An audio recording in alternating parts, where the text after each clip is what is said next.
Hello, all you positive heads out there. It's so good to be back with all you beautiful reflections of the one source consciousness that creates and animates all things.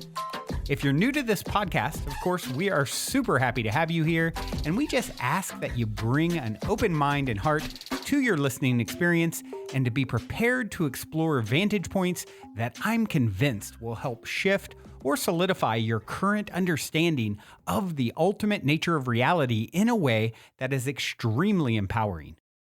Speaking of exploring powerful perspectives, I'm super excited to announce the release of my very first book, The Golden Key: Modern Alchemy to Unlock Infinite Abundance. If you're ready to alchemize the circumstances in your life so that your abundance expands to an entirely new level in 2021, head over to goldenkey.gift to download the audio or ebook as my gift to you by using the code POSITIVEHEAD.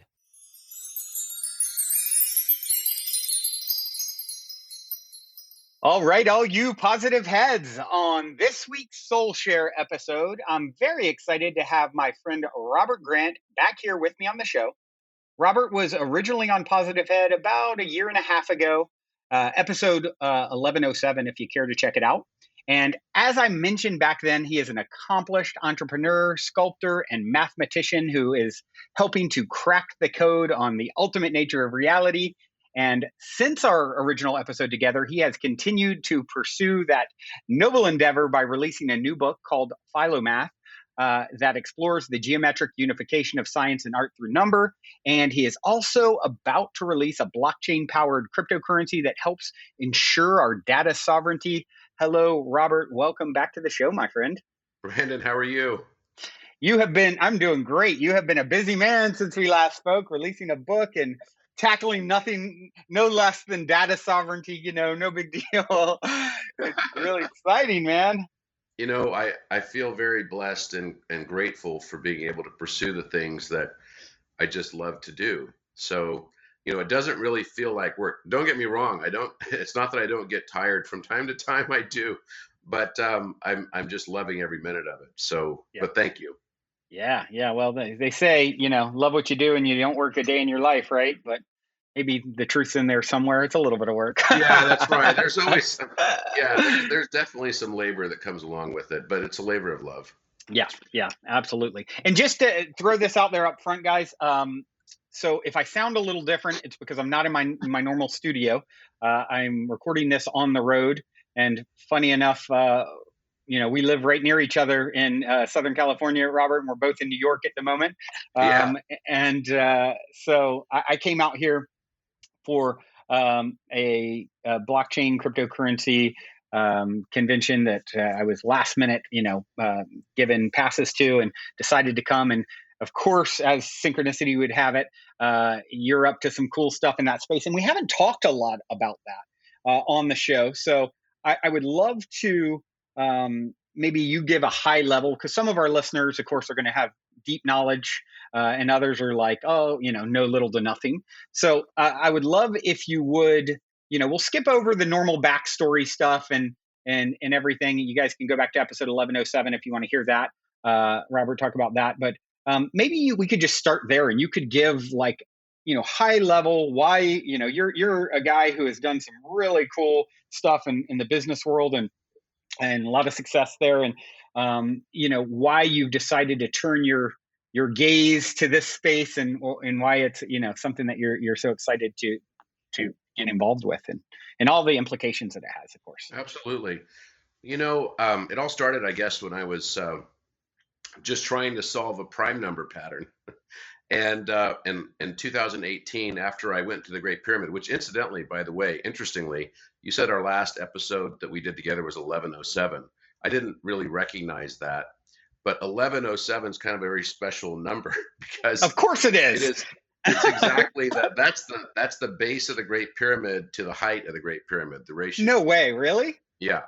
Wow. So, it's pure coincidence, possibly. And you've done a lot of work around the pyramid. You probably had no idea at that time, nor did I when we recorded, that that's what episode number you would end up being on. But no, I really didn't. So, I mean, that's quite funny. But but basically, I went to the Great Pyramid, and a week after I was in the Great Pyramid, and that was the time that I discovered the Alpha and Omega on the rim of the sarcophagus, and now it's kind of become a Mm, thing. I And remember that. I remember that. yeah, it's kind of become a real thing, and I'm super excited that I'm going. I went again in 2020, and I'm going again in about 4 weeks, Oh, and wow. Are you super taking a group with hosting. you? I am. I'm hosting about 85 people, Oh, wow. and then we've got lots and lots of people who are going to be joining us on a virtual pass as well. So that's going to be very, very interesting. But we have the Minister of Antiquities, the top guy, the Secretary General, Waziri, who's going to be joining us even and speaking to us. I mean, we've got an incredible trip lined up, not only in Giza Plateau, but also all the way down the Nile. And Wow. I couldn't be more excited about it. But it just made me think about that because it was a week after that I discovered the prime number pattern that allowed me to predict prime numbers infinitely. And my colleague, research colleague, and I, Dr. Talal Ghanem, who wrote Philomath along with myself, and we discovered this, and it really changed, our world. It rocked our world pretty rapidly because a lot of people in the cryptography field started thinking, well, maybe this has implications for cryptography because cryptography tends to depend a lot, particularly public key cryptography, on prime numbers. Mm, And so when we discovered a new class of numbers called quasi-prime numbers, which are distinguishable from semi-prime numbers, that they're not divisible by the numbers 2 and 3, and their periods always sum to the number 9 in what's called digital root analysis. When we realized this allowed us to predict prime numbers without having to use something that had traditionally been known as the sieve of Eratosthenes, which is how you predict prime numbers and primality testing. So I immediately then thought, well, geez, maybe if there's a geometric pattern, and we found this pattern in Mod 24, and it's the shape of a Templar cross, strangely enough. wow. We found it as a spiral on Mod 24, and Fibonacci numbers repeat every 24 numbers in Mod 9 and digital root analysis as well. So when we found that, we were like, well, maybe if there's a geometric pattern to prime distribution, there must be a geometric pattern for prime factorization. And so we went about finding that, sure enough, there is a geometric pattern for prime factorization that relates the sum and the product of two integers. So you could actually say that what we now learn, and we're about to publish another paper called the sum product conjecture, that that every geometric form can be broken into right triangles, and those right triangles are nothing other than, now get this, a blockchain. Oh, wow. A blockchain that you could trace its origin all the way back to, because each right triangle has two parental numbers. And if those two numbers are prime numbers, then the sort of blockchain ends there. They're like back to origin. If they're composite numbers, then you can trace it all the way back to its origin. And you could basically have infinite amount of data stored in one triangle, right? Because we know that the height of that triangle will be the geometric mean, or the product taken to its square root of those two numbers, x and y.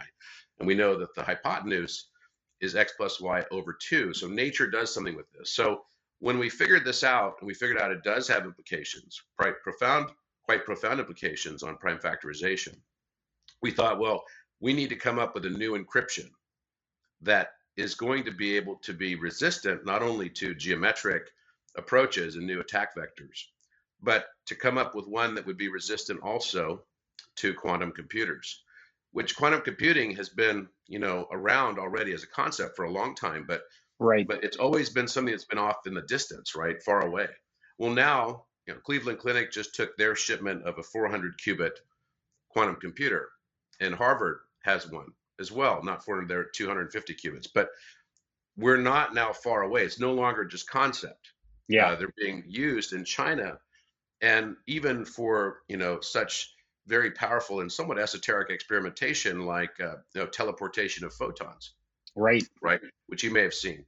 So in particular in China. So we wanted to come up with a quantum resistant encryption methodology and to overlay that on top of blockchain.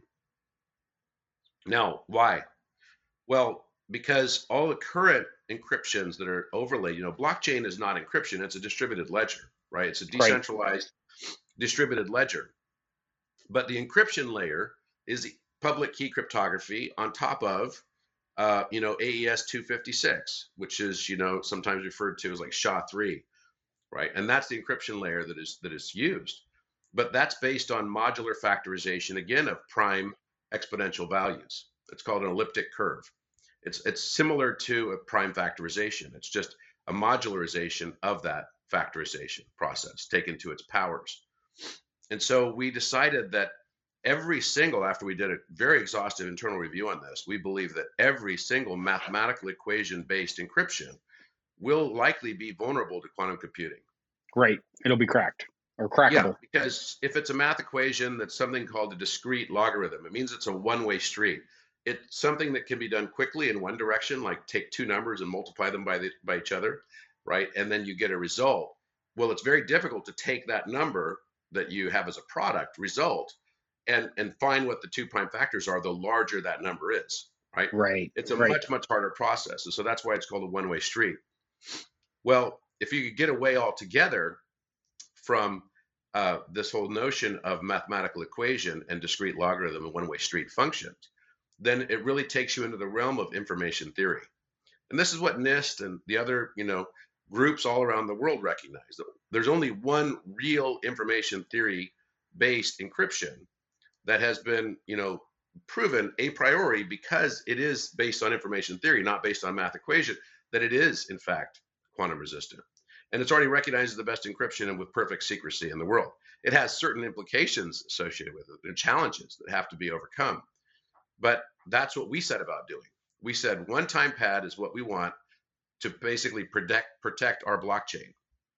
And so we went about coming up with a means to make one-time pad practical, because the challenge with one-time pad is that while it's well known to be the best encryption in the world, it is impractical from many senses because the key has to be so long. So how do you solve the key length being so long, right? So every key, or every character rather, has to be encrypted with a one-time pad. So that means the key for your transport of data has to be as long as the data you're sending. So if you're Mm. sending a 100 megabyte file, you have to have a 100 megabyte long key. Now, that Wow. represents other challenges of storage and transfer and secure storage and transfer. And would you potentially invalidate the proof of full secrecy because of the risks associated with those transfers, right? So we on our team are very, very much focused on irrational numbers. And we figured out that nature has its own compression value, and that maybe there was a way that we could compress these random generated keys using nature's natural compression as well, Hmm. Interesting. mathematically. And so, for example, you could take a number like the number two. The number two is, one digit, but actually it represents an infinite amount of digits at its essence. It's Hmm. almost like you could say the spirit of the number two is the square root of the number two, Mm. right? And that is a Interesting. wave. It's an infinite wave. And so that's 1.4142, and it just keeps going on and on and on and on. So what we figured out how to do is to use that natural compression and Hmm. a gradient descent function, so it never kicks out the same number series twice, to meet all the requirements of one-time pad, so that we could have a one-time pad backed blockchain that would be the first, right? And it's practical now because we don't have to have these gigantic long keys. We just send the square root, the number that needs to be taken to its square root, and tell them which digit it's starting from. And we adhere to the Kirchhoff principle as well. So that means that everything, Kirchhoff basically would say that you and everybody else needs to know the method you're using, and even knowing that knowledge, they can't figure out how to crack it, right? Got it. Yeah. So this is something that we've been working very hard on, and I'm very excited about it. And I think it's perfectly timed, because my goal and vision for this from the very beginning was about data sovereignty. I Right. think that the world today, we're seeing a continued assault on individual rights and freedoms. Yeah. I think we're seeing it not only from governments, we're also seeing it from big tech. I mean, I saw some really alarming stuff over the last few days happening in Australia. And Mm. I used to live in Australia. And I have friends there that are literally saying that they call themselves, they make it a joke because they've still got their sense of humor is intact, thank goodness. But they're like, here I am in Australia, the penal colony, And I remember the first time First time I went to Australia, this guy asked me at the immigration counter. He's like, "Do you have any criminal records, mate?" And I said, "No, is that still compulsory?" He's like, he's like, "Watch it, mate." That's great. Great answer. So we had I had a great time living there, but I'm watching what's happening. It's really sad. And this continued assault on personal rights and freedoms, whether you're Democrat or Republican, I don't care. I'm neither. Yeah. Yep. But I Me too. definitely am libertarian in that I believe that governments exist to protect. They get their powers from the consent of the governed, and that's the collection of individuals. The Bill of Rights is there to protect not the collective, but to protect the individual, and in so doing, you protect the collective, right? So Right. we often find ourselves falling down this slippery slope when we start saying things, though, this is for the public good. If you haven't ever seen V for Vendetta, you have to see this, because Yeah. that's It's incredible. exactly the story. The same thing with 1984 and all the Orwellian stuff. I mean, we are living in that now. Truth Ministries and all that jazz, right? Censorship, and it's all over the place, like never before. And the reason why it's happening is we have this incredibly polarized society. And what's causing that polarity? We don't even know what's causing the polarity. But I'll tell you, one of the huge contributing factors to that polarity is the fact that we don't control our data. Now you could say, how do you draw the conclusion that the polarity in society has something to do with not controlling your own data? Well, I'll tell you. If you have an Alexa, it's listening to you all the time. It knows what you want to buy. It knows what you like. It knows more about you and your psychographics and your demographics and what you're likely to do predictively than you know about yourself. It could predict your actions better than you. So wait a minute.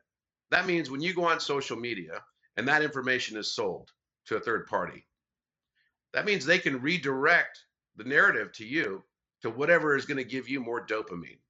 Yeah. And whatever you're going to get more dopamine on is going to be all the things that are going to confirm what you already believe. So we go into these echo chambers of conditioning bias. They're called chat rooms, right? And what happens is we just keep getting parroted back to us from everyone else because the counter narrative is pushed away from us, because Right. that doesn't give us dopamine. Yep. When we think we're right, it's like, well, look, everybody thinks like I do. I'm right. Yep. I'm right. I'm right. I'm right. So the problem is that there's a whole nother group of people that are going in the exact opposite direction. These echo chambers tend to push us to super polarized thinking, and we Yep. no longer exercise the muscle of empathy. We no Yeah. longer have to listen to the counter narrative. We can just put it out of our minds. And in fact, it's just easier if we just make it go away altogether. Right. Well, this is the worst stuff that can happen in society. So I believe that we need to get control of our data. So what's the mechanism to control your data? The mechanism to control your data is encryption and blockchaining it. We all, at some stage, are going to end up having a blockchain of our identities, of everything, and that we will have personal sovereign control over that data. All we've done is created a mechanism on a Polkadot substrate for people to be able to rapidly create an NFT that is quantum resistant, and it's their own. We don't Mm. house it, we don't keep it, we don't, there'll be a marketplace for it and everything. If they decide they ever want to sell it, then they can. If they don't want to sell their data, they don't ever have to sell their data. Hmm. Right? It's their own choice. And now you can NFT any kind of digital asset. I see it as a vision also for creators, musicians, people who are filing patents, people that have really been taken advantage of by a representative culture that we've lived in, which is all third party. Now we don't need as much of that representation. That's one of the promises of blockchain that I see. Hmm. About it, it's like blockchain is the first format that allows for a form of governance without more government. Yeah. Right. To me, that is very exciting because it's about empowerment, and I see this future being super, super interesting. And what's the hottest category right now? It's really crypto. What's the most valuable asset in the world? It's data. And is it really data that's most valuable? Is it more valuable than gold? Well, clearly it is. It's $2.5 trillion market right now, Mm. 250 just at the brokerage level. But how could it be when it's infinite? Because we get more data every day. Well, it's not scarce. Well, what is scarce is the control, and it's not in your hands. Yeah. So chaining, encrypting it, you can control it. You can gain control of it, and you can be the one to monetize it if you ever choose to do so. And if you don't, then that's fine too, but you're going to want to protect your own data so that at least I want the right to be able to listen to counter narrative. I don't want to be stuck in an echo chamber of my own conditioning bias. I like the idea of having, a spirited debate and being able to gain and learn empathy. I've learned things from other people. Yep. Don't away from society. And I think that's what's Yeah. happened with big tech today. Yeah. Yeah. Yeah, it makes so much sense. And so I'm curious with this, it's Crown Sovereign token. Yeah, Is that, sovereign, CSOV, CSOV. okay? That's about to come out, everyone. So if this is of interest, obviously you want to check that out. And uh, so I'm curious as sort of the details of how it works. So when I think of all my data, it feels like this sort of thing floating in the ethers, right? You talk about Alexa hearing me, or how would this be packaged into a token? Could you give me an example of how Yeah, yeah. how you see this So actually coming into the world? it comes at you as an app that allows you to opt in and gather data. And you can bucketize what types of data you want. You can Cool. say, I want to collect my demographic data. Yes. Do I want to collect my search history data? Yes. Do I want to collect my health data and my individual data, right? Mm-hmm. Do I want to know my transaction data? Yes. Do I want to package all of that up and contribute it to a larger group of like people, Mm. right? Demographic, sort of inferential data. Yes. Do I want to have it be only by myself? Possibly, right? Yeah. That there's going to be a striation for data. And the big advantage of this is that because it's opt in, you can Mm-hmm. actually complete the profile that today Facebook has a hard time capturing because they have to do it all obsequiously without your knowledge. So Yeah. that seeing your preferential data, they don't know, right, what you would actually say. Maybe it could be very helpful to you, right, to complete your profile, to have the conscious mind be part of it, not just the subconscious preference, Right. right? Right. So we think that ultimately this data becomes a lot more valuable and it becomes just like an NFT. You know, Mm-hmm. of artwork, it's no different. It's like this is the original and it's from me, Yep. right? I think that this is the best chance that we have to get away from this data plantation that we've been living and working on, Mm-hmm. realize that we could be data sovereign. Yeah. So encrypting it doesn't allow anyone. It's like putting a fence around your property.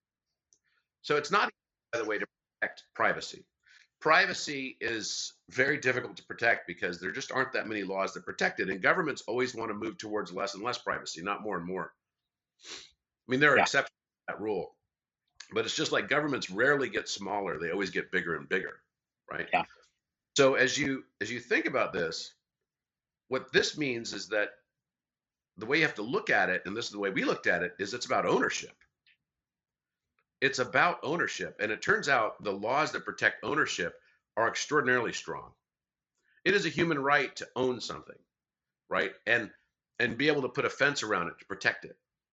So we believe, and we came out with our advisory board, was led in this case, this effort was led by Jody Westby, who's a human rights and privacy advocate, as well as an attorney, as well as Brittany Kaiser, who was the whistleblower on the Facebook Cambridge Analytica issue.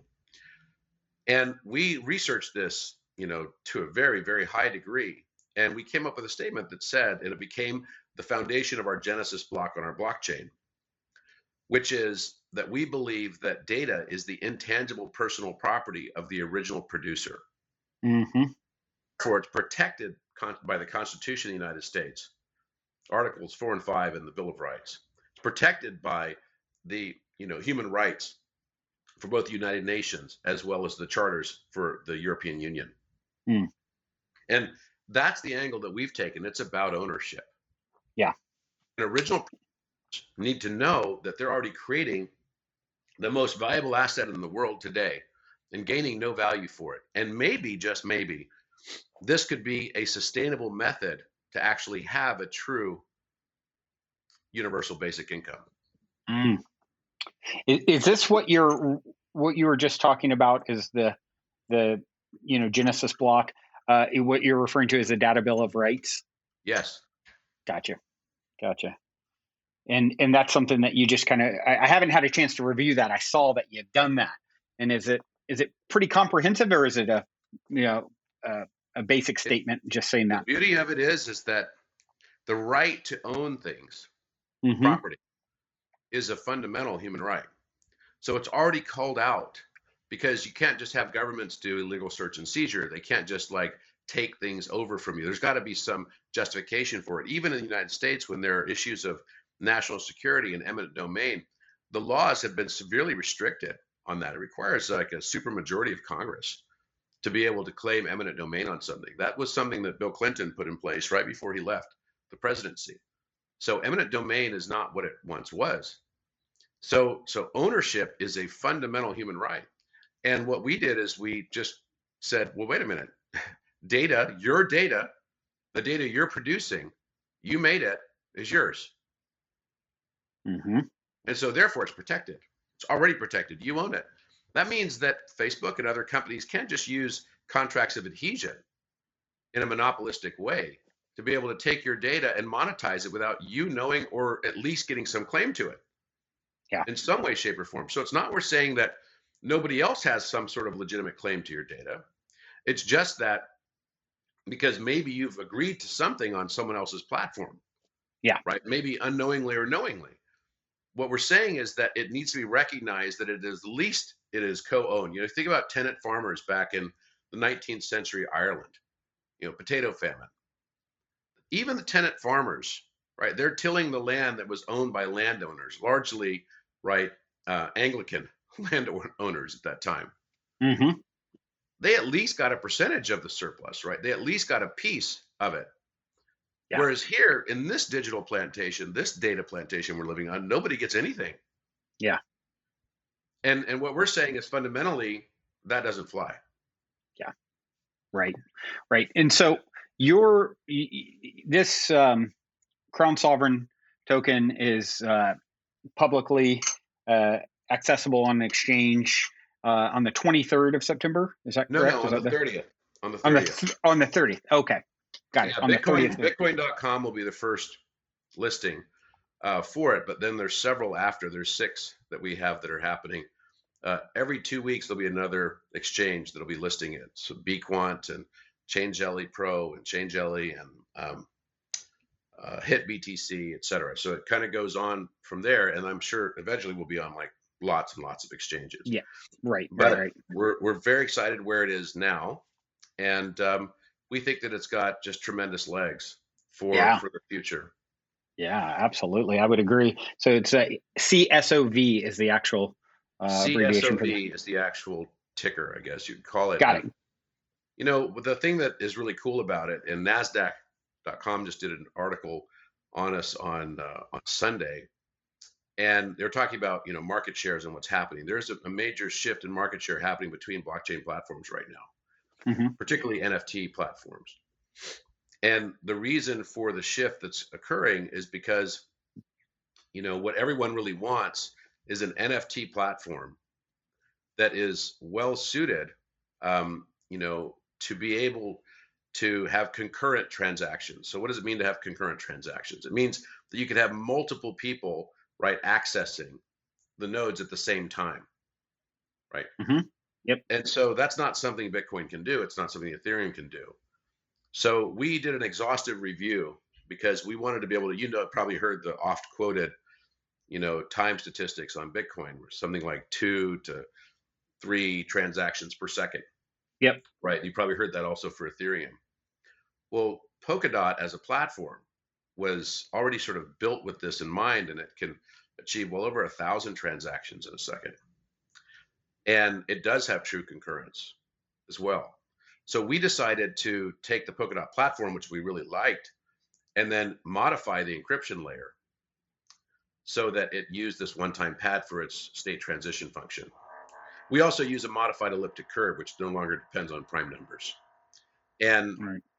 we're very excited about it because this is the first of its kind to do this. The first, I guess, quantum resistant state transition function that is backed by one-time pad for Very NFTs. cool.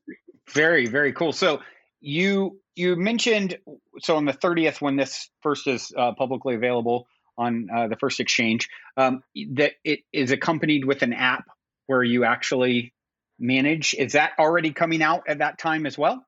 Is it Yeah. available So now, or? the desktop version of the app is going to be available concurrently with the Okay. launch on the exchange. Okay. But Got it. the capabilities will continue to be more and more with time, right? We also have a Yeah, new sure. compression. There's a new compression. We kind of innovated mathematical compression as well, and we have a compression product that's part of it as well. So you can use your tokens to purchase any of the software services we have, so you can build your own chain. It's like build a chain, right? Think of it Hmm, like that. You get to interesting. build your own chain, and each of the characteristics and capabilities will continue to expand as you get onto, first our desktop app, and then in the future, which includes a wallet as well as super encrypted transactions, and then over time you'll be able to add all these other functionalities to continue to build and care and feed your own chain. And that's something that we just are thrilled about, because that's very much in line with our mission. And Bitcoin.com just announced that they're going through a big branding effort right now, and they're actually changing their name to Free the Markets, Free the World. So Hmm, hmm. fmfw.io. And we are the first, they chose us as the first listing after that branding change to go. So that's very exciting for us too, because it's extremely, very much aligned with our mission, vision, and values of where we want to be. We very much believe in personal rights and freedoms, and we think that this is a mechanism that we not only believe is going to have an impact for individuals, but how about potentially allowing society still to have some degree of empathy, and not necessarily go down this path of extreme polarity. Yeah, yeah. I'd like to be able to have like Thanksgiving dinner at my parents' house without like having a fight. I don't know about you guys. That would definitely be something to be thankful for. Absolutely. Yeah, I was just, here at this conference, I was just hearing Vitalik talk this morning. For those who don't know, he's the founder of Ethereum, sort of the crypto Jesus. And he's talking about it in an interesting way. He was thinking, because there's a lot of people against privacy when it comes to blockchain, right? In some regards, like this making things publicly available, certain things available is what's great about it. And of course, we're talking here the other side of that coin with when it comes to our own personal data. And he was saying, talking about this very topic, and he said, really, he looks at it as thinking in terms of data hygiene, not privacy as much, because of once um, your information is out there, and then of course the stuff that you don't want people to know is can be easily hacked if it's on some centralized platform. And that's what you're speaking to here is like, hey, we're this is cleaner. This is like, it is not hackable, it is not breakable. And we have all heard of, oh, sorry, Bank of America got hacked, all your info's out there. Oh, the government's servers got hacked, it's all out there. And so I think that was an interesting point that he made, saying, look, this is really about the privacy side of this. It's really about data hygiene, and not this negative connotation of privacy in a bad way, if that makes sense. Yeah, it's like, I think it's funny that privacy now is becoming a bad thing. I know, huh? I'm not making the argument one way or the other on privacy. I'm talking about ownership. Yeah, right. To me, it's about ownership and control. You could decide whether or not your privacy is important to you. It may not be. Sure. It's Right. it's no different for me than your own blood. You could decide whether or not you want your blood sold, right? Yep. Or if you want to just keep it all. Yeah. So, I mean, to me, that's the better way to go, because you should be the one to decide Yep. what's going to be kept private and what's not going to be kept private. And you should be able to have, the right to delineate those buckets as well, and Yeah. that's why bucketizing, it's important that you could say, I want to monetize, I need some money. I want to monetize my data, that's, my purchase history and my search history and all these things. I want to monetize that information. Okay, great. I can monetize it. I take it to an exchange and sell it. Yeah.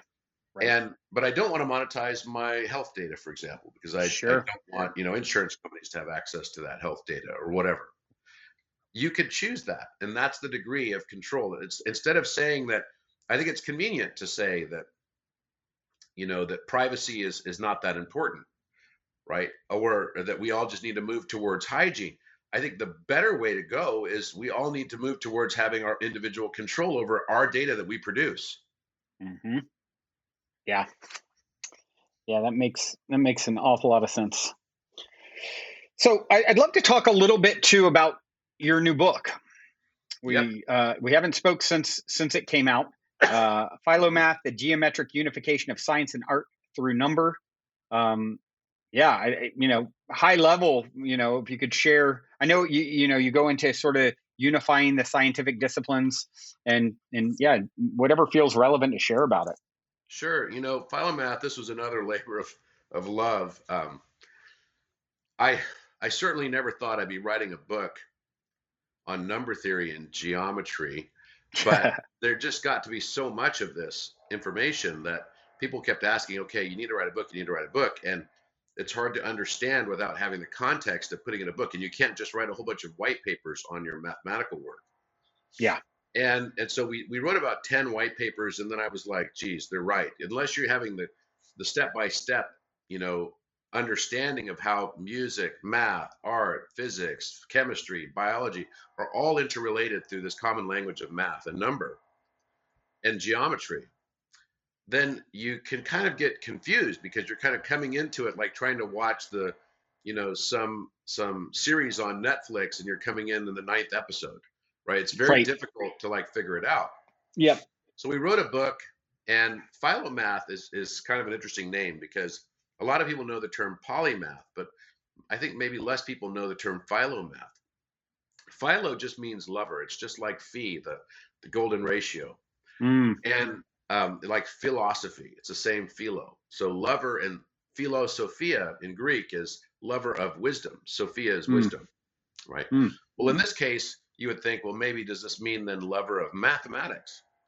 Well, no, it doesn't actually mean that. It actually means lover of learning. And the reason why mathematics is used in the Greek language is that in ancient times, prior to Aristotle, so in Plato's day, mathematics was considered the concept of all types of learning because he believed, and the Greeks at that time believed, that it was the underlying language to all learning. So philomath just means lover of learning. It doesn't mean lover of mathematics. It Hmm. was more narrowly defined. Mathematics was more narrowly defined as the science of quantity by Aristotle, who came after Plato, right? He was a Hmm. kind of a protege. And he more narrowly defined it that way because he was someone who did philo classes in biology. So he did all the philotypes, and you might remember back in like biology classes, there's all these different forms of classifications for flora and fauna. That's the Yep. stuff that Aristotle was really known for. He wasn't really a good mathematician. He Hmm. wasn't known for mathematics. He wasn't really a geometer. So when using the term mathematics, it became a more narrow concept. And what we wanted to teach with this is that Philomath is really about a lover of learning, and it's something that we don't stop when we leave school. Yeah. And geometry is something we shouldn't stop when we exit the ninth grade or 10th grade. It should be a lifelong pursuit. There's a reason why the great philosophers throughout history were all geometers. And it's because it has this way of demonstrating symmetry and balance in all things. It helps to transcend these concepts of duality and polarity. And that's, I think, why the book has been so popular. I've been stunned to see that it's been out now for 6 months, and it's occupied, the pretty much the number one sales position on Amazon in number theory and geometry for the last 6 months now, Wow. which is Congratulations. I'm astounded by that, but Yeah. we really took this broad approach to it. So it doesn't feel like a regular math book when you read it. And people ask me all the time, they're like, is this going to be like, I mean, I can't believe the number of people that have gone out to buy this book and that actually do their own little testimonials on it on social media and such, because it's the people that you wouldn't expect that would be buying like what they thought maybe would be a math textbook. It's not at all a math textbook. It's a math philosophy book, but it also introduces math concepts that connect and bind all these disparate disciplines within science and art. You know, Leonardo da Vinci said, to achieve a complete mind, study the science of art, study the art of science, learn how to see, realize, realize that Mm, everything is connected. mm. And that is such a profound statement, and one that we tried very hard to embody in the book so that you could see that the universe is actually working for us and speaking to us all the time. Its primary language is number. Yeah. So language of the universe.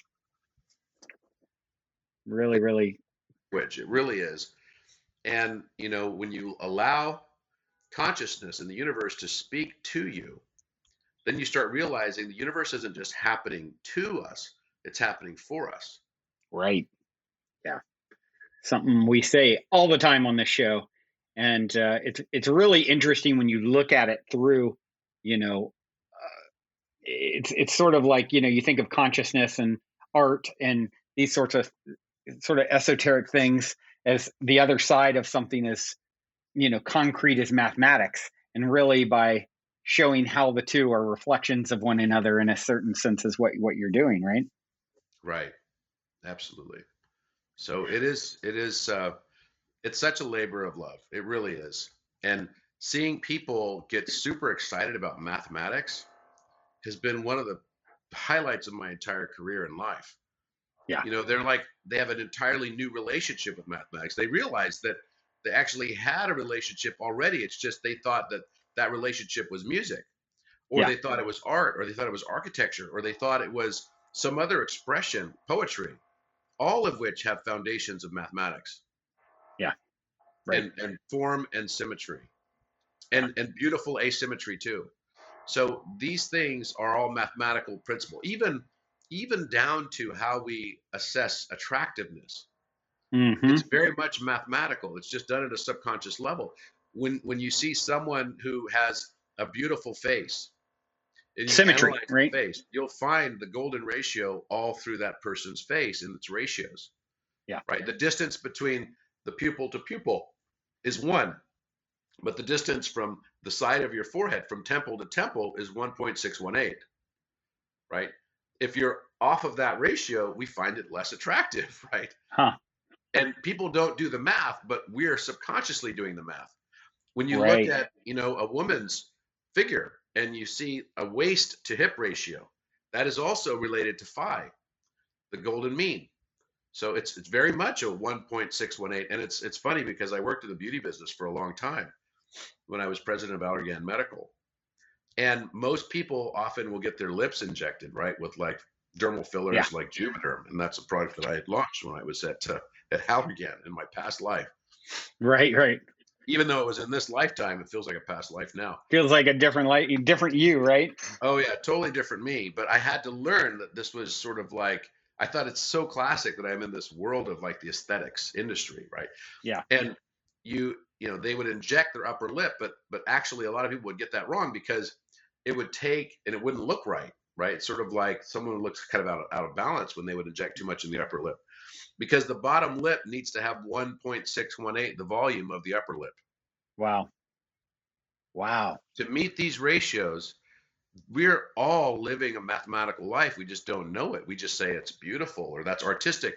Or the same thing is true with food. The frequencies that we get off of food, the sound that we're listening to, the note G, the note G in music, right? Which is the middle of it's not quite the middle, but close to the middle of the treble clef, right? Mm-hmm. That is the exact spot that is referred to. Like if you look at ancient, 500, 600, 700-year-old musical manuscripts, you'll find that the note G is denoted as the Greek symbol phi. Hmm. So instead of that, that's how they would mark it. So why do you think we have a G clef? Because Mm-hmm. that's the phi note, right, of the notes in the octave as well. So it's sitting in the fifth position on a C scale, right? On a basic C scale, it's in the fifth position out of 8. If you're looking at only the white keys, if you look at it with the black keys included, right, it also takes the phi position. The piano keyboard itself is phi. What are all the Fibonacci numbers? 5, 8, 13, 21, 34, 55. 55th note is the G note on the piano keyboard.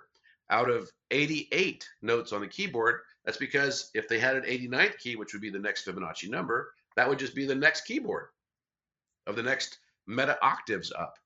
So we're constantly playing and working with mathematics. We just don't recognize it as mathematics because we narrowly define mathematics not as a language of the universe, but as the science of quantity. And it is so much more than that. Yeah. Yeah. Really, really fascinating stuff when you look at it. I'm curious what your thoughts are on, when you start looking at everything and looking at, how the ratios are so important to beauty, and it really breaks down to math, like you were just talking about.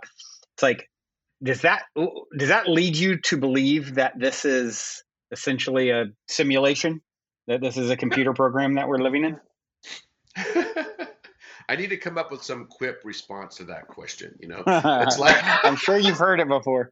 because I do get it a lot. I want to say something that's just going to be like, just drop the mic and mind blowing, right? Yeah, yeah. Well, maybe you could, if your face could expand, digitize, and then come back together. That would be a Yeah, good yeah, answer. yeah.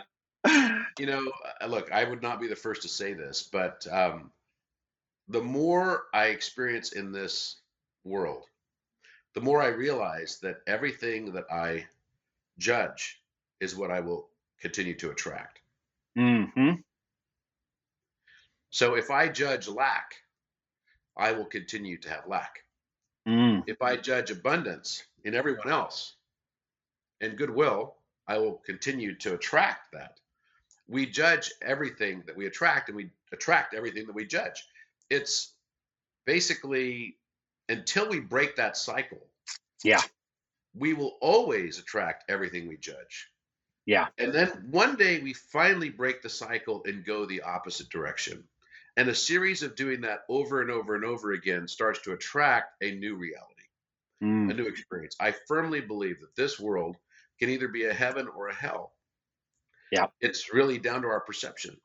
So if you look at it in that context, then you have to ask yourself, if reality really is that malleable, Mm-hmm. is it not potentially then some form of simulation of Yeah. consciousness?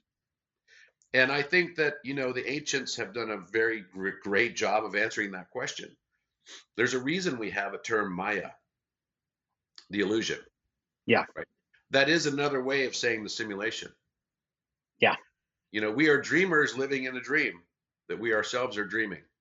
Yep. And the good news here is the outcome that's so critically important is to recognize that. And I think that, enlightenment is not realizing that you are God. It's realizing that the entire universe and everyone around you is God. Mm-hmm. Mm. And you are just part of that. Yep. It's not egoic. In fact, it's the opposite of it. It's Right. realizing the divine in all things and learning to accept everybody for the way they are. Yeah. Yeah. I think that is what you're talking about is so powerful. And I've seen it, I've experienced it firsthand myself, sort of this, my own coming to terms with my own realization of being, quote unquote, the one. I'm not this drop separate from the ocean. The ocean's in the drop, and I am source, experiencing itself.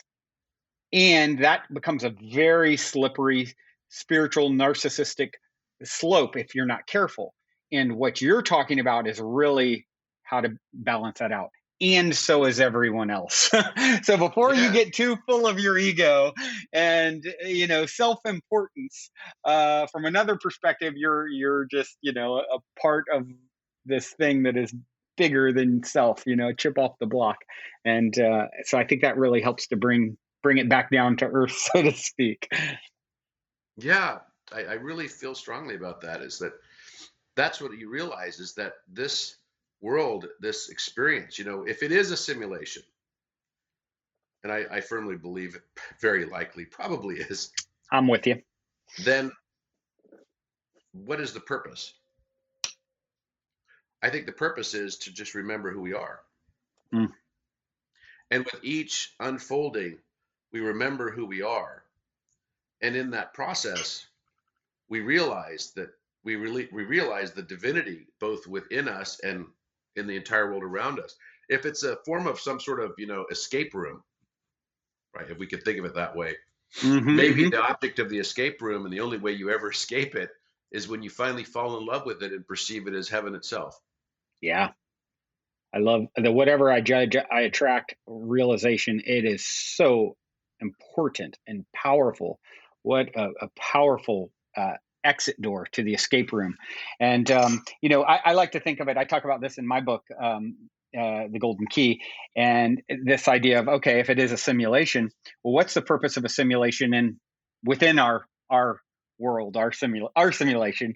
Like, let's say a fighter pilot. Well, they're going to put him on a simulator before they send him into the real deal, the bigger arena where the risk is greater and so forth. So perhaps that's what we're here doing as fragments of the one source consciousness that creates and animates all of this. Okay, this is a simulation where we're getting our chops. So if we steer off track and get it wrong, the stakes are lower, the same way a fighter pilot would be on a Yeah. simulator before he's put into the bigger arena of real flight.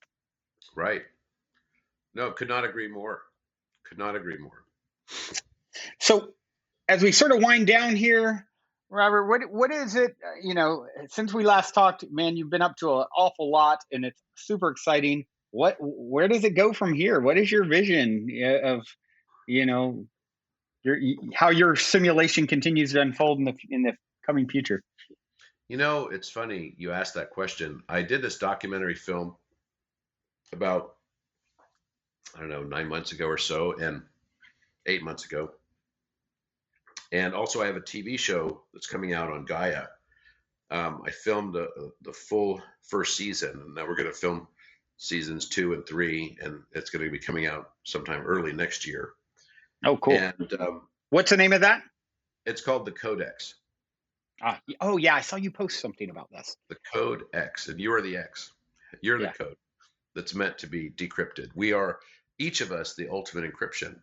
We are the encryption. Who we are and remembering who we are is cracking the encryption. And I feel like, as I look at the world right now, there are a lot of things as we go into this next transition that don't necessarily, it's not the people and it's not the individuals that I think are causing us. We like to make everyone villains, right? We like to say, oh, it's because Donald Trump, or it's because of Joe Biden, or it's because of Yeah. somebody, right? But maybe it's us. Mm. Maybe the universe around us is really just a reflection of us, because we cannot separate the lens through which we see the world from our reality. We don't see the universe as it is, we see it as we are. Right. And so I can't help but think, then how could we reflect or project from the subconscious mind, the collective unconscious? How can we project new systems that serve humanity better, that no longer serve? For example, government, religion, organized religion, um, economic markets,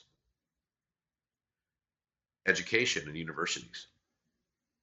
These are 4 different sort of collective groups that have become self-appointed arbiters and middlemen for what is and what is not truth.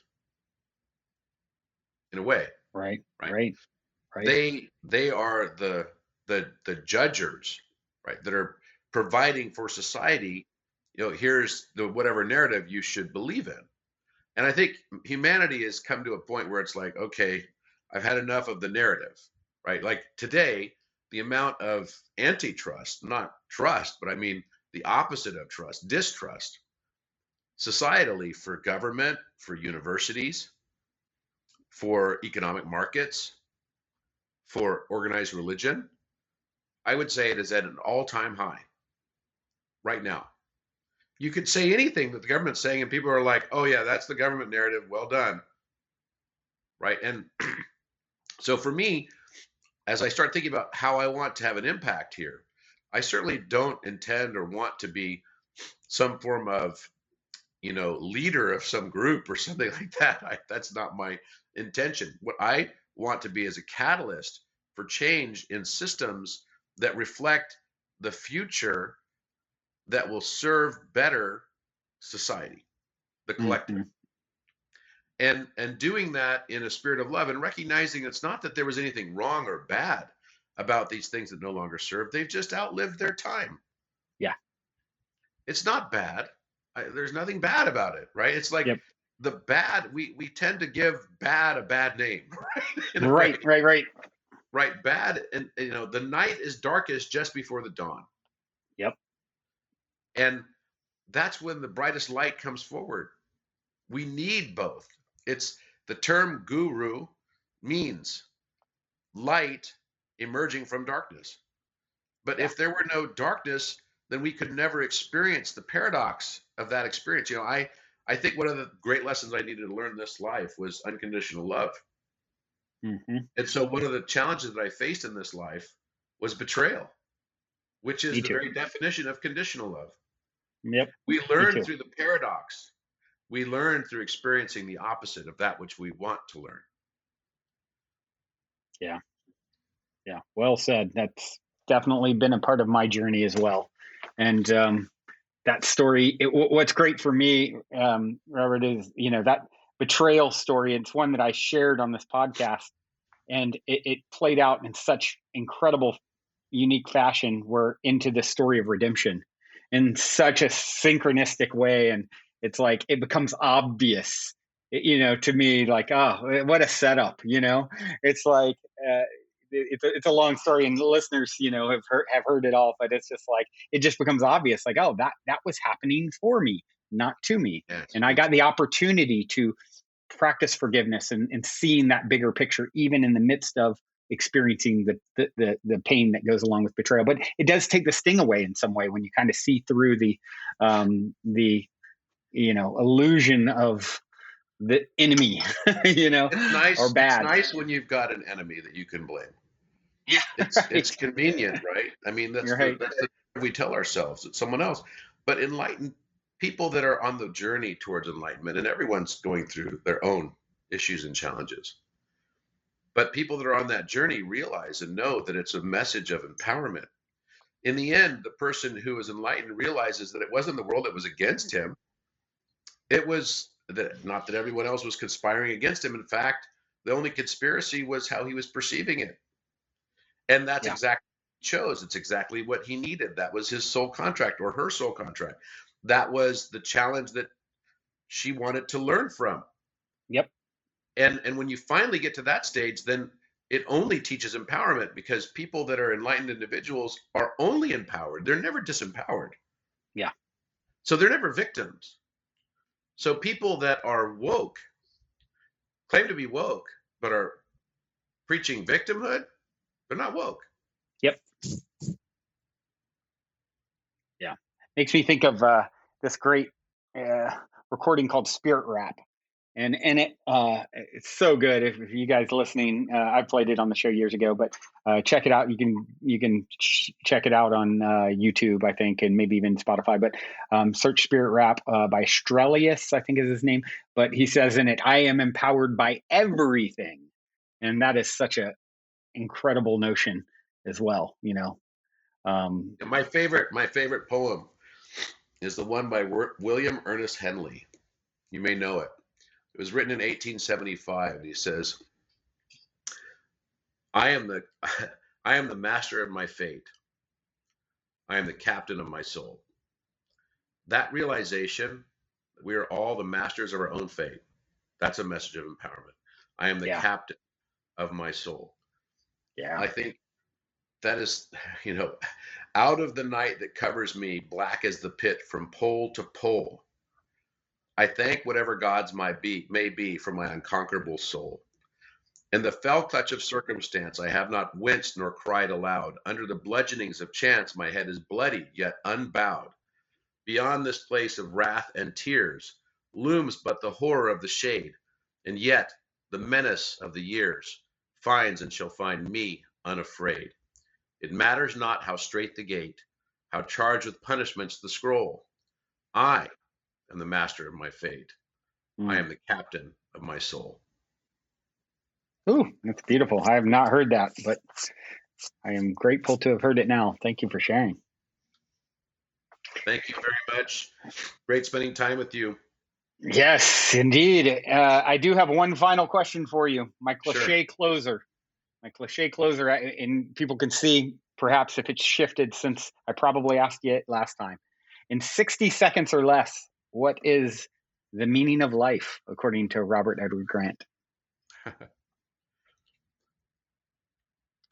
I believe the meaning of life and the purpose that we're all here for is to remember who we are and to live that truth and to recognize that we are so much more than just this flesh, this body. And our world is reflecting all around us. And the most important thing that we can have for ourselves and for others is empathy and love. Hmm. That's what we're here to learn. We're here to learn unconditional love. Beautiful, beautiful, beautiful. I think of one time years ago. There was this program, this website called Chat Roulette, and it would randomly hook you up with people's videos. You could just hit next, it's like swiping, and it'd be people. And I came to this one, and this guy, he had it was just like satanic imagery and all this dark music. It was very dramatic, and it just had a question on it: what has no conditions but one condition? And the answer came to me, and you just said it: unconditional love. What has no conditions but one condition. And when I gave him the answer, he takes it all down. He goes, oh, and he's just some normal guy. He goes, oh, thank God, someone finally got the answer. I wasn't going to stop until they got it, and it's been hours. So unconditional love, indeed. So Robert, thank you so much for joining, and Thank you. all of you out there for tuning your beautiful brainwaves and incredible hearts into this episode. Until next time, journey well. Also, before we sign off, I wanted to remind you to download the Golden Key audio or ebook as my free gift to you at goldenkey.gift using the Golden Key code POSITIVEHEAD. And please, if you enjoy my gift, leave a positive review on Amazon so others can find the book and unlock their lives with the help of the Golden Key as well.